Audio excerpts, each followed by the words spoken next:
Cantique numéro 307. 6, 48. À la porte d'un cœur, Jésus frappe ce soir. Il est déjà si tard, et le monde tout est noir.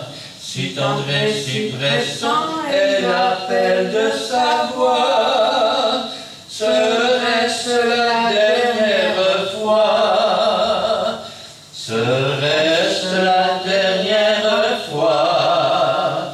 Serait-ce la dernière fois? Il t'appelle mon frère, oh, réponds à sa voix. Serait-ce la dernière fois? Il a frappé souvent, toujours ce fut en vain, et sa réponse était qu'il attenda demain.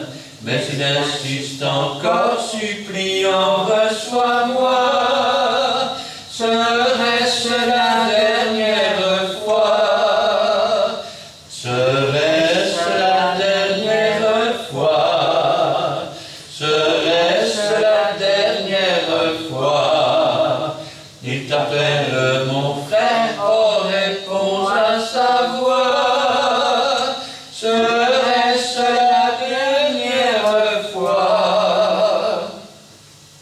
Il est essayé là sous Jésus ne va plus. Des cœurs à tout jamais, fermés, glacés, perdus, pour n'avoir pas ouvert à l'appel de sa voix. Quand c'était la dernière fois? Serait-ce la dernière fois? Serait-ce la dernière fois? Il t'appelle mon frère, oh, réponds à sa voix. Serait-ce la dernière fois? Amen. Amen. Nous allons continuer avec le 319.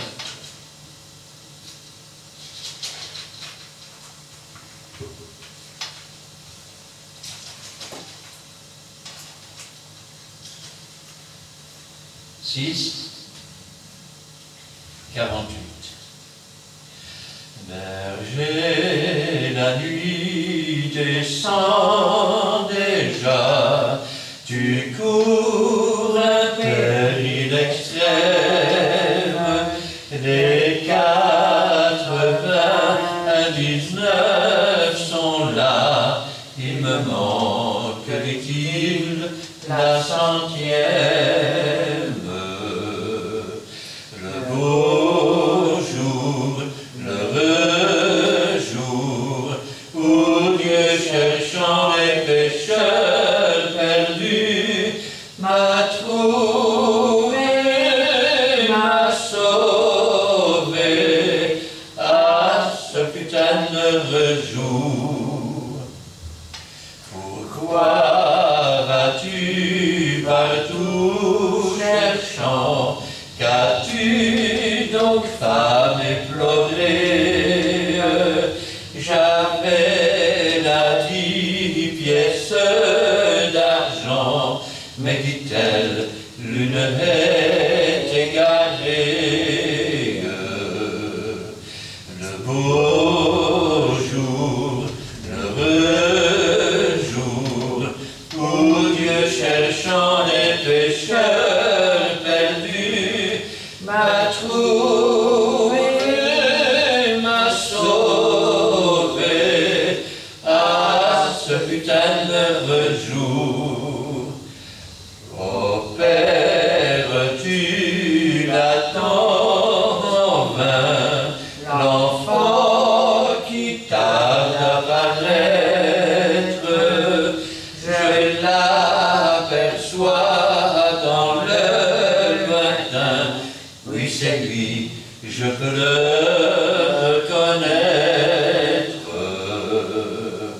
Le beau jour, l'heureux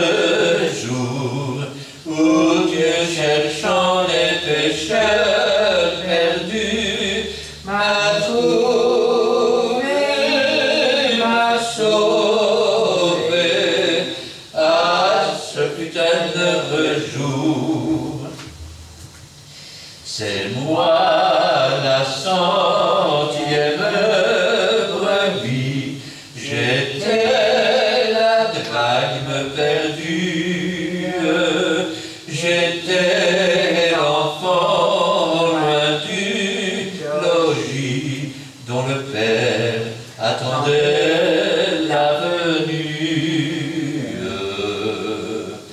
Le beau jour, l'heureux jour, où Dieu cherchant les pécheurs perdus, m'a trouvé, m'a sauvé.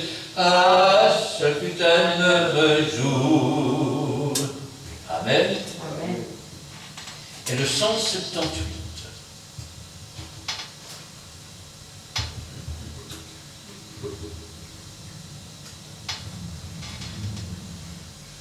Cantique numéro 178, un petit cœur.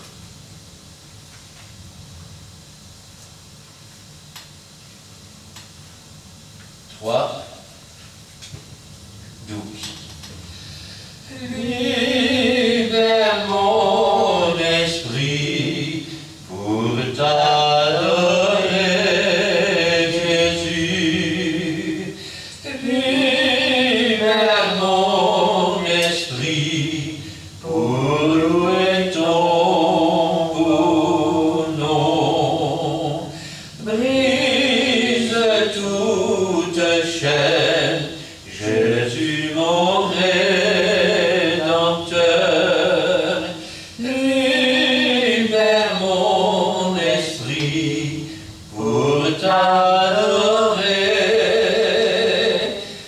Libère mon esprit pour t'adorer, Jésus. Libère mon esprit pour louer ton beau nom. Brise toute chaîne, Jésus mon Rédempteur. Libère mon esprit pour t'adorer. Amen. Cet après-midi, j'aimerais bien se prendre la parole de Dieu avec vous. Et j'aimerais la prendre dans la... Petit instant. Voilà. Dans l'épître aux Galates. Épître aux Galates, chapitre 4.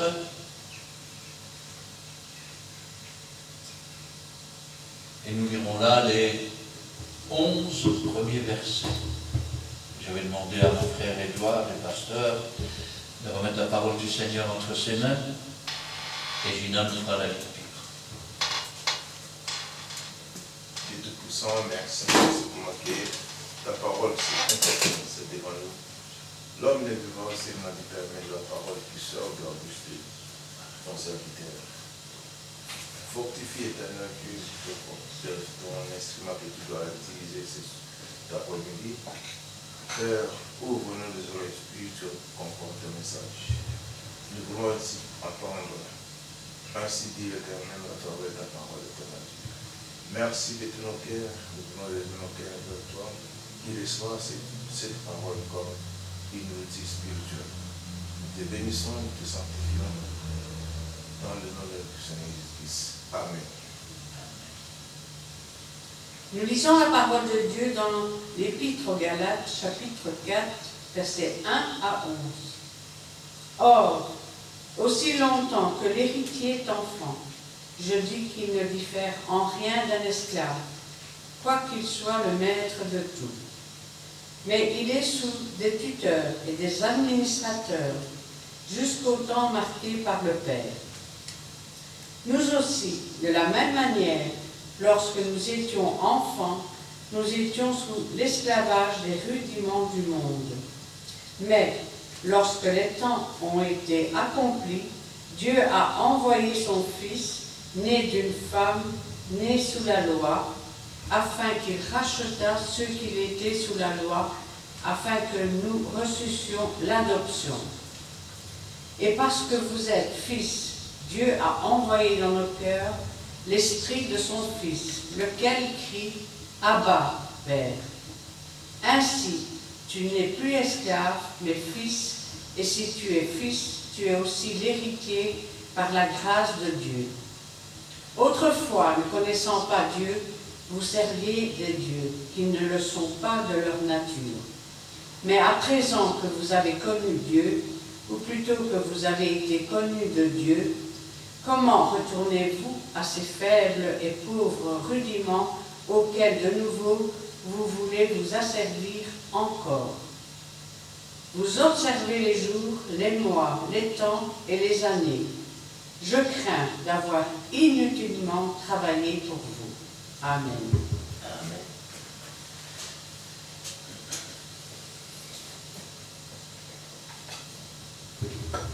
Or, aussi longtemps que l'héritier est enfant, je dis qu'il ne diffère en rien d'un esclave, quoi qu'il soit le maître de tout.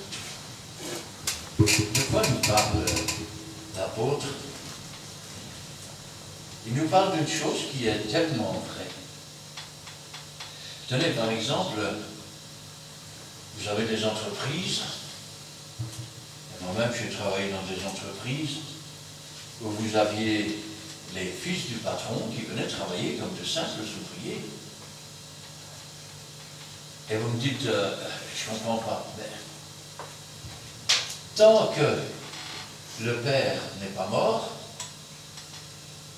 ils ne sont pas en possession des biens. Les biens appartiennent toujours au père. Ce que la Bible nous dit, c'est que tant que nous sommes vivants sur cette terre, nous sommes bien sûr co-héritiers avec Jésus-Christ. Nous avons déjà reçu la vie éternelle, la rédemption de nos âmes, mais nous n'avons pas encore reçu la rédemption de nos corps.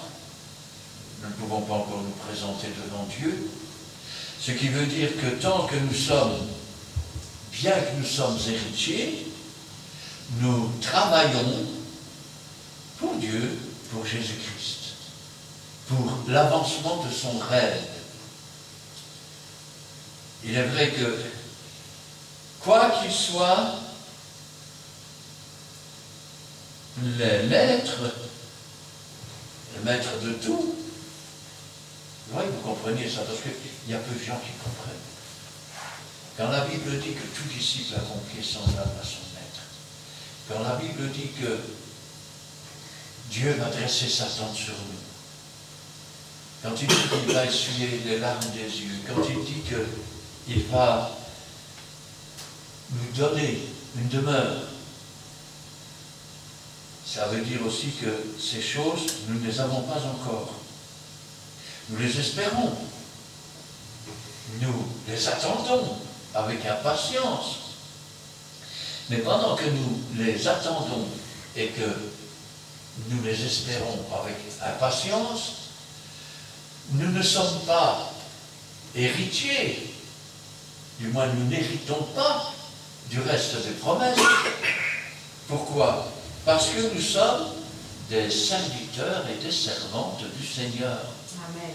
L'apôtre Paul disait, autrefois j'étais esclave du monde, maintenant je suis esclave du Seigneur. Dans le sens où il travaille pour le Seigneur. Dans le sens où il ne peut pas encore hériter de sa place dans la nouvelle cité céleste, il ne peut pas encore hériter de la rédemption de son corps, parce que les temps ne sont pas encore venus. Ce qui retient ces choses, c'est le temps, au temps fixé par Dieu. Et quand je pense à cela, je dis, Seigneur, c'est vrai. Nous sommes ici sur la terre, nous travaillons pour le Seigneur. Nous sommes un peu comme des esclaves, comme des fils qui doivent hériter, mais qui, en attendant d'hériter, eh bien, travaillent dans la maison du Père, comme n'importe quel esclave. Et il nous dit, mais il est sous des tuteurs et des administrateurs jusqu'au temps marqué par le Père. Ça veut dire qu'il y a des gens qui administrent et il y a des gens qui dirigent. On appelle ça un tuteur. Vous savez, quand on plante un arbre ou une plante, on met un tuteur pour que la plante grandisse droite. Eh bien, de la même façon, pour que l'héritier mène une vie droite. Et vous me direz, je ne comprends pas bien. Alors, si je vous dis que l'ange de l'Éternel campe autour de vous et vous arrache au danger, ça veut dire que quelque part, il y a des tuteurs, ça veut dire que quelque part, nous sommes sous l'administration de quelqu'un, puisque vous recevrez une puissance sur vous, le Saint-Esprit survenant sur vous, et vous serez mes témoins. Ça veut dire que nous sommes sous la tutelle du Saint-Esprit, nous sommes sous la tutelle de l'ange de l'Éternel, nous sommes sous la tutelle de Jésus qui a dit « Je suis avec vous tous les jours jusqu'à la fin du monde ».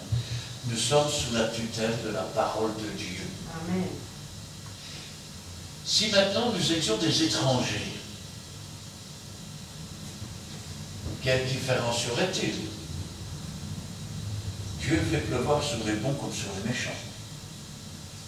Il fait luire son soleil sur les bons comme sur les méchants, de façon à ce que personne n'ait d'excuse. Nous aussi, de la même manière, lorsque nous étions enfants, nous étions sous l'esclavage des rudiments du monde. C'est vrai. Nous étions des pécheurs et nous étions esclaves du péché. Mais lorsque les temps ont été accomplis, Dieu a envoyé son Fils. Alors son Fils, il est né d'une femme sous la loi, d'une femme qui obéissait à la loi. Or, nous savons que la loi n'a jamais conduit à la perfection.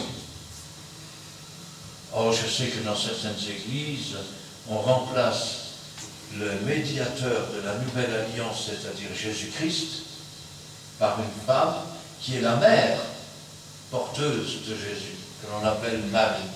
Mais rappelez-vous les paroles de Marie qui dira à l'ange, et qui dira dans sa prière, l'Éternel a abaissé les regards, a jeté les regards sur la bassesse de sa servante.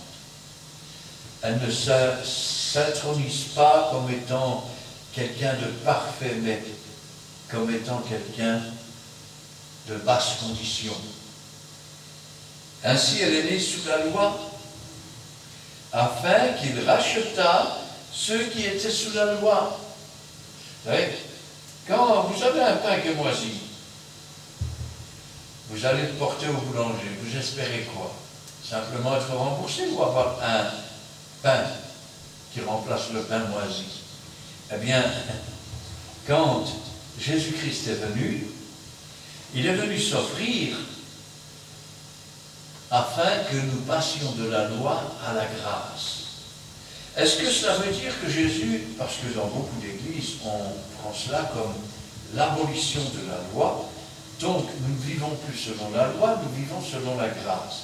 C'est vrai et c'est pas vrai. Et puis on vous dit que la loi, c'était pour dans le temps. Mais rappelez-vous les paroles de Jésus, je ne suis pas venu abolir la loi, je suis venu l'accomplir. Il dira aussi, la terre et le ciel passeront, mais ma parole ne passera pas. Il ne disparaîtra pas un seul iota de la parole, c'est-à-dire le point que l'on met sur le i, afin qu'il relâchât ceux qui étaient sous la loi, afin que nous reçussions l'adoption. Nous sommes des enfants adoptés. Nous étions des étrangers. Nous étions des enfants sauvages. Chacun vivait comme bon l'entendait. Chacun menait sa barque comme il veut. Mais un jour, Jésus s'est fait connaître à nous. Il est entré dans notre vie comme on entre dans une barque. Et aujourd'hui, c'est lui qui conduit la barque. C'est le Saint-Esprit qui souffle dans la voile, afin que nous marchions dans la direction que Dieu a préparée pour nous. et que nous puissions hériter de toutes ces choses qui sont promises. Et parce que vous êtes fils, Dieu a envoyé dans nos cœurs l'esprit de son Fils, lequel crie « Abba, Père !» Vous savez, étant jeune chrétien, je ne connaissais rien du tout à l'hébreu. Et la première fois que j'ai vu ça, je dis, mais quel outrage! Par exemple, quand on ne veut pas de quelque chose, ah, bah, les patrons, ah, bah, les... ça veut dire faire disparaître les patrons. Mais en hébreu, Abba, c'est-à-dire A2BA, signifie père. Et le mot père est un mot singulier qui revêt une signification tout à fait importante. D'ailleurs, il est dit que personne ne se fasse appeler père sur la terre, car vous n'avez qu'un seul père, votre père qui est dans les cieux. Le mot père signifie quelqu'un à qui nous remettons notre vie. Quelqu'un qui peut prendre quelles que soient les décisions qu'il prenne pour nous, sans qu'on lui en demande compte. Sachant que nous vivions, que nous mourions, comme le dit si bien la parole, que la volonté de Dieu soit faite. Et ainsi, Dieu a envoyé dans nos cœurs l'esprit de son Fils, lequel crie « Père, Père ». Vous savez, dans la Bible, il y a un autre passage où on nous dit que Joseph, rappelez-vous, il y a eu Abraham, il y a eu Isaac, il y a eu Jacob, et puis Joseph. Joseph qui avait été vendu en Égypte et qui, plus tard, est devenu le second de Pharaon. On nous dit dans la Bible que Joseph était père de Pharaon, parce que Pharaon lui avait remis toutes choses entre ses mains, toute autorité, à l'exception de lui-même. Aujourd'hui, nous pourrions dire que Jésus est notre Père, parce que Dieu lui a remis toutes choses entre ses mains, à l'exception de lui-même. L'image de Pharaon qui remettait tout entre les mains de Joseph est aussi l'image de Jésus-Christ, que Dieu a élevé au-dessus de tout, à l'exception de lui-même. Ainsi, tu n'es plus esclave, mais fils. Nous ne sommes plus des esclaves, nous sommes des enfants de Dieu. Cependant, comme il était dit précédemment, petit instant, aussi longtemps que l'héritier est enfant, je dis qu'il ne diffère pas, il ne diffère en rien d'un esclave. Aussi longtemps que, je vais dire, qu'il est sur cette terre, il ne diffère en rien d'un esclave, mais en fait, il est fils de Dieu. Rappelez-vous Jésus lui-même qui donnait l'exemple, quand on lit dans le prophète Ésaïe, il s'est élevé comme une faible plante, comme un rejeton qui sort d'une terre desséchée. Il n'avait ni beauté ni éclat pour attirer nos regards, semblable à celui dont on détourne les regards. Cependant, il s'est chargé de nos péchés, de nos iniquités. Jésus-Christ est venu en simple homme de douleur, nous montrant ainsi la voie à suivre. Il est le premier en toutes choses. Il est le premier à avoir été réellement fils de Dieu, intégré dans un corps humain, où il est le second Adam, si vous préférez, celui qui est pur, parfait, sans tache, Adam avant qu'il ne tombe. Et puis, il a montré au monde que les fils de Dieu ne sont pas là pour se servir, ils ne sont pas là pour s'élever au-dessus des autres et pour dominer au-dessus des autres, ils sont là pour être serviteurs de tous. Rappelez-vous ce que Jésus a fait. Jésus s'est ceint d'un linge et il a pris un bassin, il a commencé à laver les pieds de ses disciples. Et l'apôtre dit, non Seigneur, pas ça. Et Jésus lui dit, si je ne te lave pas les pieds, tu n'auras pas part avec moi. Alors il va dire, pas seulement les pieds, alors la tête et tout le corps.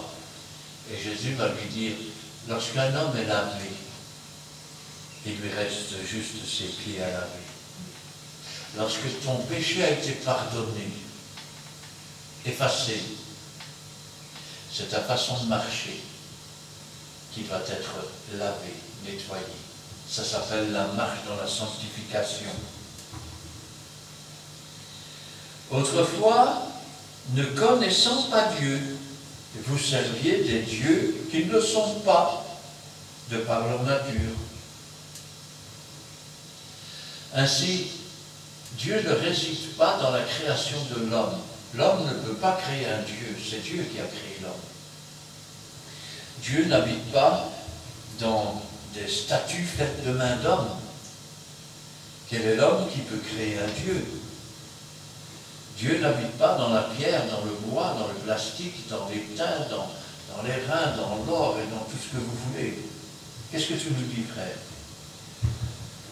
Je dis que, quelle que soit la matière que je prenne, quelle que soit la sculpture que je fais, aussi belle soit-elle à l'œil, elle ne sera jamais Dieu. Et on ne s'agenouille que devant Dieu. Je vais le dire autrement. La Bible nous dit, l'homme se coupe des arbres, des rouvres. Ensuite, il se chauffe avec. Et il dit, ah, je me chauffe. Il fait cuire sa viande dessus. Et il est content, il mange. Ensuite, avec le reste, il se fait une abomination. Il se fait un visage humain pour qu'il habite dans les maisons. Et il l'appelle mon Dieu. Il n'a ni le bon sens, ni l'intelligence de dire ce que j'ai dans la main, c'est du mensonge. Et il ne sauvera pas son âme.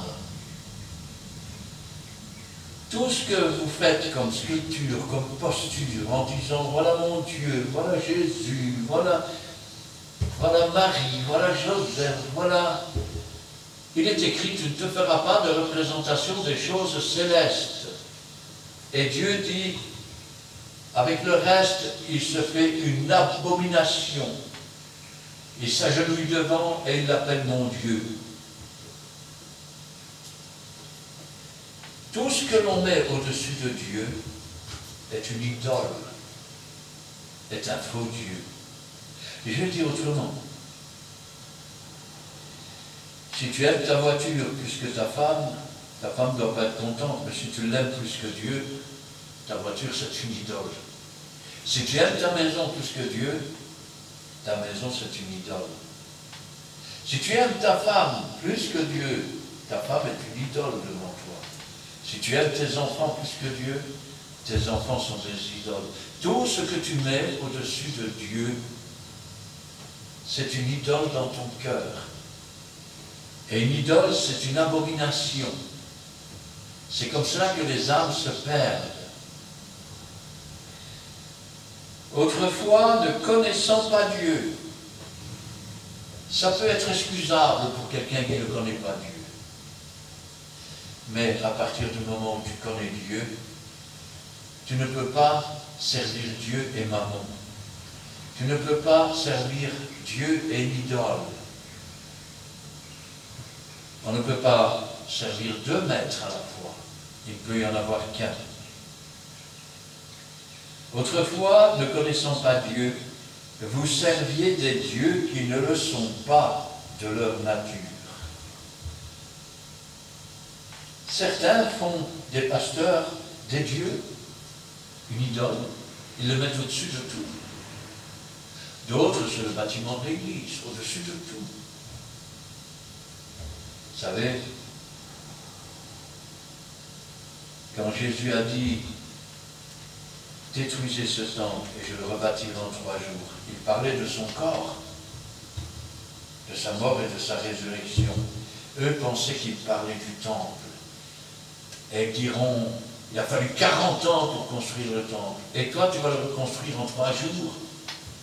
Ils ont estimé que c'était un sacrilège, que c'était une abomination. Vous vous rendez compte, toucher au temple, c'est le lieu où Dieu réside. Ils ont oublié ce que Dieu avait écrit. Dieu n'habite pas dans une maison faite de main d'homme. Quelle maison pourriez-vous me bâtir? Toutes ces choses, c'est moi qui les ai faites. Dieu ne prend pas plaisir aux holocaustes, il ne prend pas plaisir aux offrandes. Il prend plaisir au cœur contrit. Il prend plaisir à ceux qui obéissent à la loi et aux paroles du Seigneur. Mais à présent, vous avez connu Dieu. Ah, vous savez, parfois, il y a des choses que j'entends, ça grince dans mes oreilles. Tenez, par exemple, c'est grâce au frère d'un tel que j'ai connu Dieu. Aucun frère ne peut te faire connaître Dieu. Aucune sœur ne peut te faire connaître Dieu. Ce n'est pas le frère ou la sœur, mais le Saint-Esprit qui convainc de péché, de justice, de jugement. C'est Dieu qui appelle. Ce n'est pas grâce à un homme. Et si un homme se vante en disant « c'est grâce à moi s'ils sont venus », c'est un menteur. Il prend une autorité et une place qui ne lui appartient pas. Mais à présent que vous avez connu Dieu, regardez directement, l'apôtre reprend ce texte autrement. Ou plutôt, que vous avez été connu de Dieu. Jésus a dit, nul ne peut venir à moi, écoutez bien, si le Père ne l'a pas attiré. Il n'a pas dit si le frère ne l'a pas attiré, si le Père ne l'a pas attiré. Et ensuite, il ajoute, sachant que c'est son Père qui l'a attiré, je ne mettrai pas dehors celui qui vient à moi. Ce qui veut dire que chaque fois que quelqu'un s'approche de Jésus, c'est Dieu qui l'a attiré. Et parce que Dieu l'a attiré, Jésus lui ouvre les bras.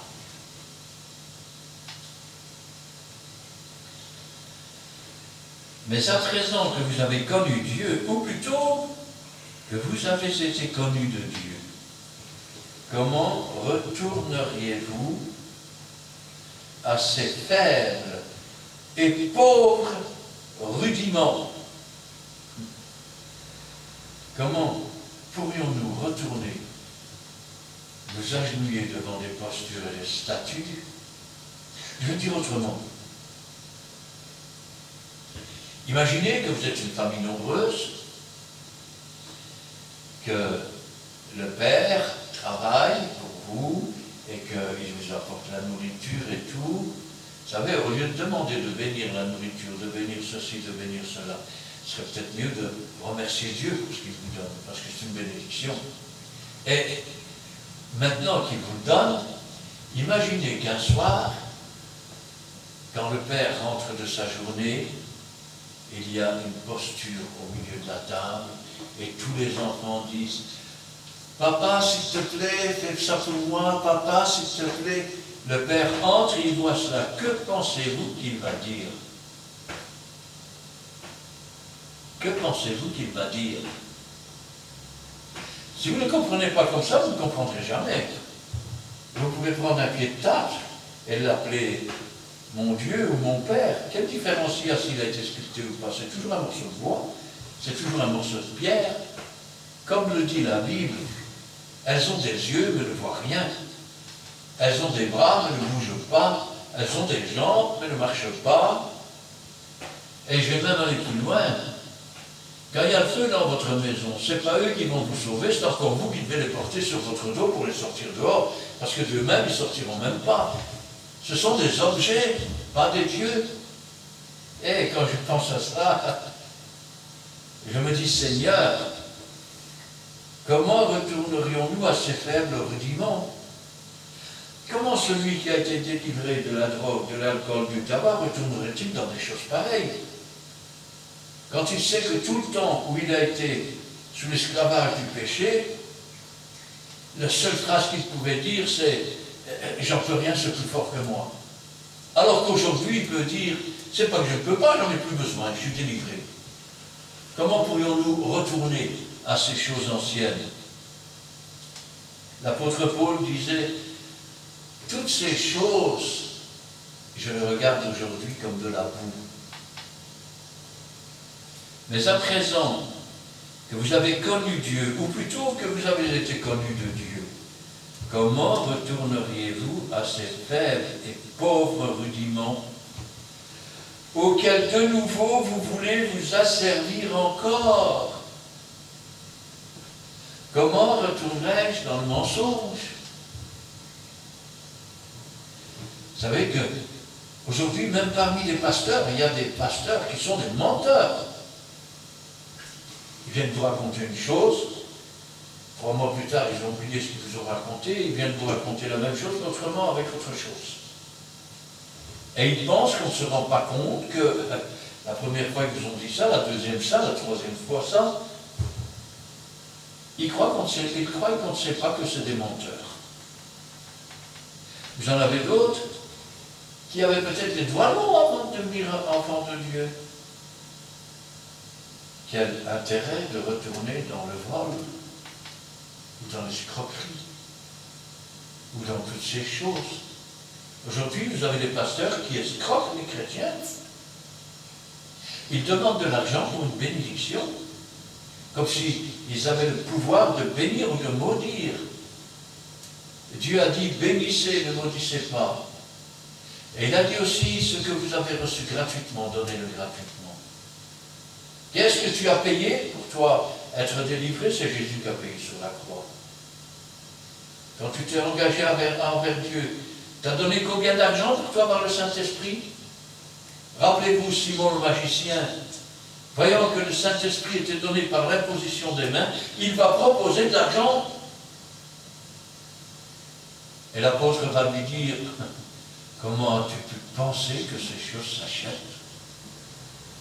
Dorénavant, tu n'auras aucune part avec ça. Mais aujourd'hui, dans les églises, et c'est pour ça que le monde dit que toutes les églises courent après l'argent. En fait, ce n'est pas toutes les églises, c'est tous les escrocs. Je n'ai pas dit qu'il ne fallait pas faire des offrandes pour participer à l'œuvre du Seigneur. Je dis simplement que certains pasteurs sont des voleurs, tout simplement.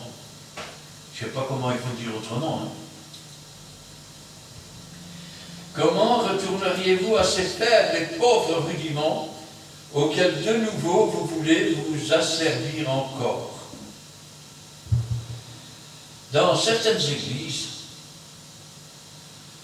on prône le baptême du Saint-Esprit. C'est bien. Mais attention.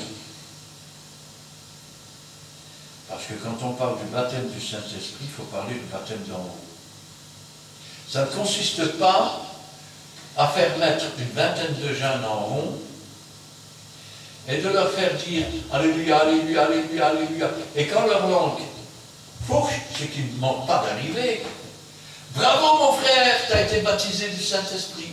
Bravo ma sœur. Il y a aujourd'hui plus de faussaires que de véritables. Comme il y a beaucoup d'appelés, mais il y a peu d'élus. Pourquoi? Parce qu'ils retournent à des faibles rudiments. Ils se laissent détourner.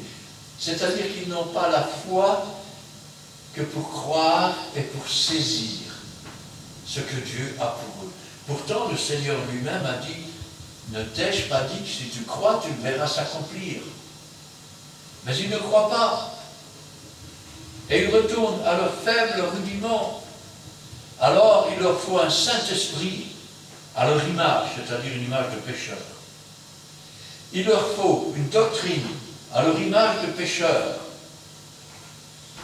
C'est comme ça que dans certaines églises, excusez-moi l'expression, mais elles sont devenues comme des bordels. Où il se passe des choses qui ne se passent même pas dans le monde. Comment retournez-vous à ces faibles et pauvres rudiments auxquels de nouveau vous voulez vous asservir? Autrement dit, vous avez été délivré, vous avez eu la connaissance de la parole de Dieu, Et maintenant, vous voulez retourner dans l'esclavage du péché. Et si vous retournez dans l'esclavage du péché, quel salut y a-t-il encore pour vous alors? Il faudrait pour vos nouveaux péchés que Jésus vienne mourir une seconde fois sur la croix du Calvaire. Or, il est dit qu'il est mort une fois pour toutes pour nos péchés. C'est ce que la Bible appelle le blasphème contre le Saint-Esprit. Qu'est-ce qu'on leur reproche? Vous observez les jours, les mois, les temps, les années. Alors, bien sûr, ça peut servir comme prétexte. Par exemple, en disant qu'on ne fait plus les anniversaires, parce que, oh, c'est diabolique. Nous ne voyons pas ce qu'il y a de diabolique à remercier Dieu pour une année qu'il nous a donnée et une autre année qui va venir. De quoi parle-t-on?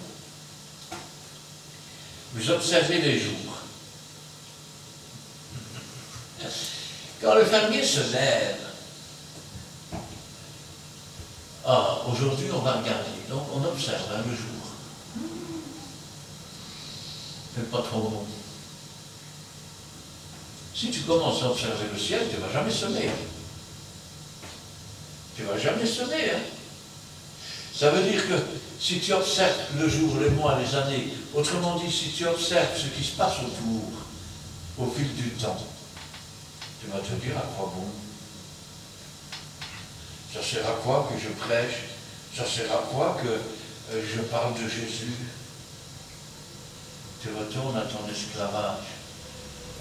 Tu commences par devenir muet pour Dieu. Tu ne travailles plus pour Dieu. Et puis, petit à petit, tu retournes dans ce que tu avais vomi. Comme le chien qui retourne à ce qu'il a vomi. Comme la truie qui retourne à son bourbier. Vous observez les jours, les mois, les temps, les années. Oh! Ça fait 2 ans que je suis chrétien. Il n'y a rien de bon dans le monde. Ça sert à quoi? Quelqu'un m'a dit un jour, frère, je parle de Jésus, ils n'en veulent pas. Qu'est-ce que je dois faire? Ça sert à quoi? Alors je l'ai regardé avec un grand sourire, je lui ai dit, écoute, la Bible nous dit de prêcher en toute occasion, bonne ou mauvaise. Pourquoi? Parce qu'elle est la véritable lumière, cette parole qui éclaire tout homme venant dans le monde. Ça veut dire que si tu ne fais pas ton travail, il pourrait avoir une excuse devant Dieu. Mais si tu fais ton travail, celui qui a refusé, qui dira, mais je ne savais pas, viens avec moi. Et ici, tu ne sais pas, tu n'entends pas, tu n'écoutes pas ce qui se dit. Quelle excuse aura-t-il? Il ne pourra pas dire, je n'ai pas entendu, je ne savais pas, parce qu'il a entendu et parce qu'il sait, parce que le Saint-Esprit a convaincu. Mais il a dit, je sais bien, Dieu dit ça, mais moi, c'est moi qui est maître. Et il a raison. Parce que Dieu laisse toujours le libre arbitre. C'est-à-dire que tu as la connaissance de la vérité et tu es encore libre de l'accepter ou de la refuser. C'est ton choix. Mais rappelle-toi toujours que derrière un choix, il y a des conséquences. Que les conséquences de ton choix, c'est toi qui vas les assumer. C'est pas le voisin. Il ne pourra pas dire, oui, j'ai rejeté Jésus parce que les autres font la même chose. Ce n'est pas les autres qui comparaîtront devant Dieu, et ce n'est pas les autres qui répondront à ta place. Tu entends, madame? Ne dis pas, mais moi je fais ce que mon mari me dit. Parce que si tu ne veux pas de Dieu parce que ton mari n'en veut pas, c'est toi qui répondras. C'est pas ton mari. Donc tu seras devant Dieu, tu seras toute seule. Et quand je pense à cela, vous observez les jours, les mois, les temps, les années. Dites-moi, quand Dieu dit « Enseigne-nous à bien compter nos jours », Ça veut dire quoi? Ça veut dire que chaque jour est un jour de grâce que Dieu nous donne. C'est un jour où Dieu veut agir dans nos vies. C'est un jour que Dieu a préparé pour nous. Et s'il l'a préparé pour nous, il veut aussi le bénir. Mais ça va dépendre, parce que Dieu ne nous demande pas d'observer les jours, les nuits, les années. Dieu nous demande de les compter. Compte les bienfaits de Dieu. Oh Seigneur, si je commence à compter, alors je suis obligé de dire, comment rendrai-je à l'Éternel tous ces bienfaits? Ah oui. Il y a une différence entre compter et observer. Il y a une différence entre travailler dans l'œuvre du Seigneur et s'asseoir dans la charrette et regarder. Vous savez, c'est un peu ça l'évangile. Hein? Vous avez des gens qui sont assis dans la charrette, qui font bon à ton service, mais ils ne font rien. Et puis vous en avez qui sont à la charrue et qui tirent sur la roue. Encore un pas pour le Seigneur, encore un pas pour le Seigneur. Dans les églises, ils sont faciles à repérer. En général, ils sont ensemble, 2 ou 3. Tu te souviens dans le temps? Oui, il y avait le prodige, il y avait le miracle. Maintenant, il n'y a plus rien. Je vais le dire autrement. Ils ont observé, ils ont vu les miracles et les prodiges faits par les autres, mais ils n'ont jamais rien fait eux-mêmes. Et aujourd'hui, ils vous disent, il n'y a plus rien. Mais il n'y a jamais rien eu chez eux. Jamais. Ils se sont contentés de regarder tous les jours, de regarder tous les mois, de regarder tous les années, ce que les autres faisaient. Il ne peut quand même pas faire ça. Il n'y a qu'à le faire. Il y a même aujourd'hui, dans les églises, excusez-moi l'expression, mais les chrétiens sont fainéants. Fainéants, ils ne veulent rien faire. Pas plus d'ailleurs chez eux que dans l'église. Tout ce qui les intéresse, c'est de manger, boire, dormir, et surtout pas aller travailler. Parce que travailler, c'est trop dur. Regarder, c'est pas beau. Et demander la charité, ils ne savent pas le faire. Sauf au CPS. Vous observez les jours, les mois, les temps et les années. Regardez ce que l'apôtre dit. Je crains, autrement dit j'ai peur. J'ai peur d'avoir inutilement travaillé pour vous. Il dit, si vous ne vous repentez pas, si vous ne changez pas de vie, tout le travail que les pasteurs ont fait pour vous, tout le travail que le frère a fait avec le Saint-Esprit et guidé par le Seigneur pour vous amener, tout le travail que le Saint-Esprit a fait dans votre cœur, dans votre âme, dans vos pensées, tout le travail que Jésus a fait sur la croix du Calvaire, tout le travail que Dieu a fait pour vous attirer. Je crains que tout ce travail n'ait été fait inutilement. Et 3, resserrez le chemin qui conduit à la vie éternelle. Peu sont ceux qui le trouvent. Large, spacieux, le chemin qui conduit à la perdition. Ce sont les gens qui comptent les jours, qui comptent les mois, qui comptent les années, qui ne font rien. Ou alors, quand ils font, ils torquent le sens des Écritures pour se donner raison et continuer dans leur péché. Ils se cherchent des excuses pour ne pas obéir. Moi, ça, c'est pour dans le temps. La loi, c'est pour dans le temps. Tu crois vraiment que Jésus va revenir? Ben quoi? Je fais rien de mal, hein? Tout le monde fait ça. Hein? Après tout, qu'est-ce qui est bien, qu'est-ce qui est mal, hein?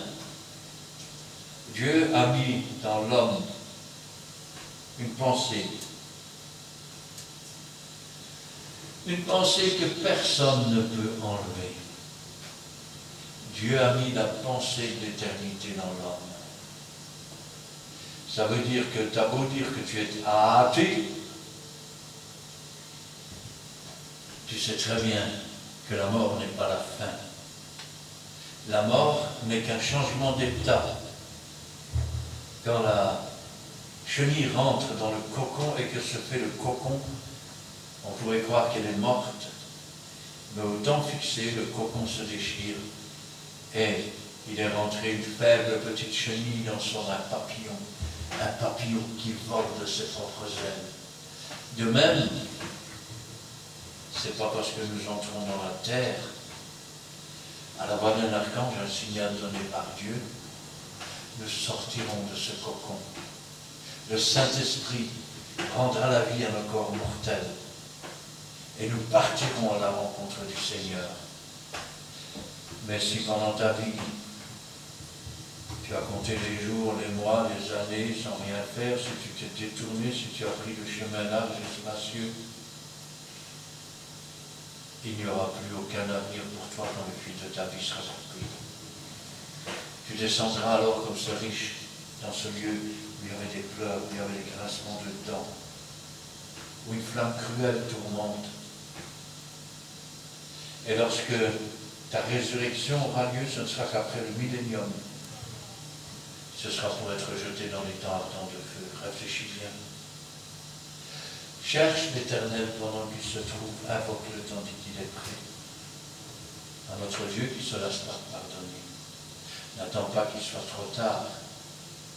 N'attends pas que Dieu ait travaillé en vain, que Jésus, sur cette croix, quand il saignait de ses pieds, de ses mains, quand son front était ensanglanté, son visage gonflé par les coups de poing qu'il avait reçus, a dit tout est accompli.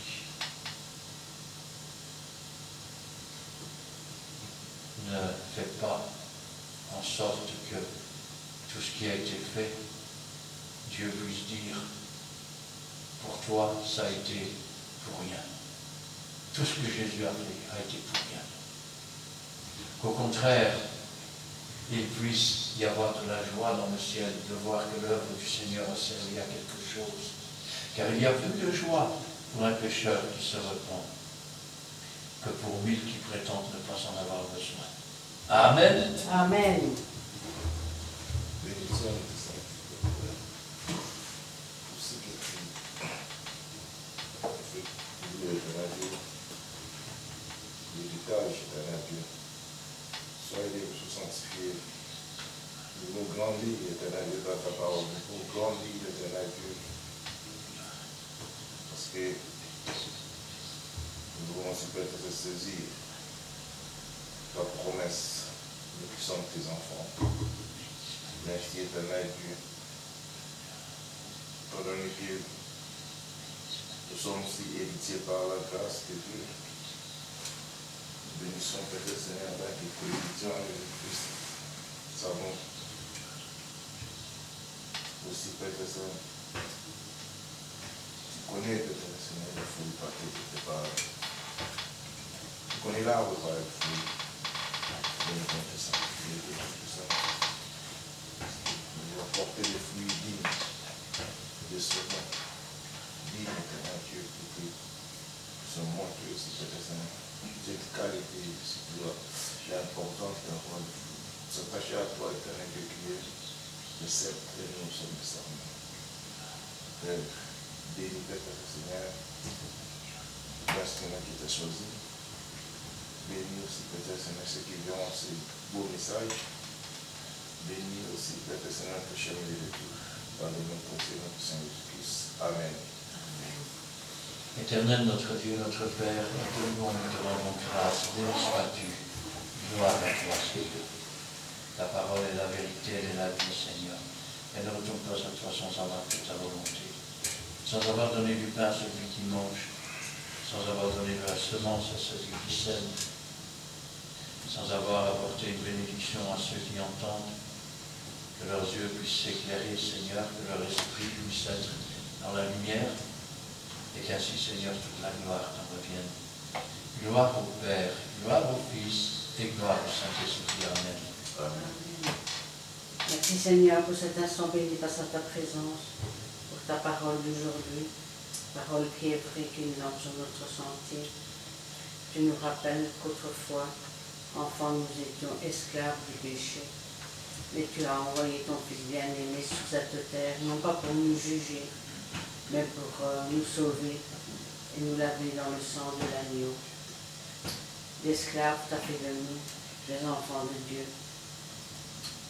Tu nous as adoptés et nous sommes devenus fils et filles de Dieu. Tu nous as donné l'esprit de ton Fils bien-aimé dans nos cœurs, et pour cela, Seigneur, en plus d'être fils de Dieu, nous sommes cohéritiers avec Jésus-Christ, ton Fils bien-aimé. Merci Seigneur, car c'est un immense honneur de faire partie de ta famille. Merci Seigneur, car c'est toi qui as tout préparé, qui as tout dirigé. Donne-nous en retour de t'aimer comme toi-même tu nous as aimés le premier. Donne-nous de te rester fidèle et de rester sur le chemin qui mène à la vie éternelle. Merci Seigneur. Donne-nous de mettre en pratique cette parole qui est vraie, de la retenir, mais surtout Seigneur, de faire ta volonté dans toutes les circonstances de la vie qui se présentent à nous. Donne-nous Seigneur d'élever nos voix aussi en toutes circonstances, car quand un malheureux crie, tu l'entends, et tu envoies des anges pour les délivrer de leur tourment. Gloire à toi, louange à toi, et béni sois-tu dans les siècles des siècles. Amen. Amen. Eh bien, nous terminerons avec le cantique numéro 105.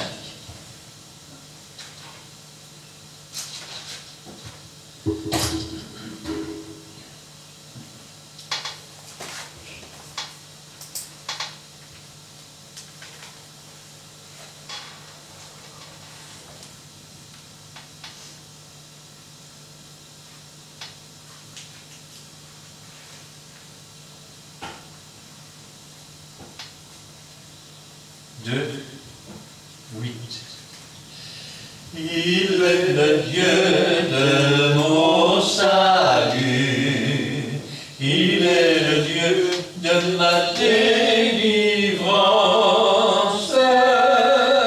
un Dieu d'amour, un Dieu d'espérance. Alléluia, alléluia, il est le Dieu de mon salut, il est le Dieu de ma délivrance, un Dieu d'amour, un Dieu d'espérance. Alléluia, alléluia.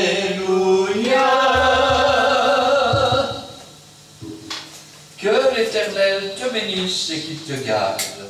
Que l'Éternel assure sa face sur toi et qu'il t'accorde sa grâce. Que l'Éternel tourne sa face vers toi et qu'il te donne la paix. Amen. Amen. Et Amen.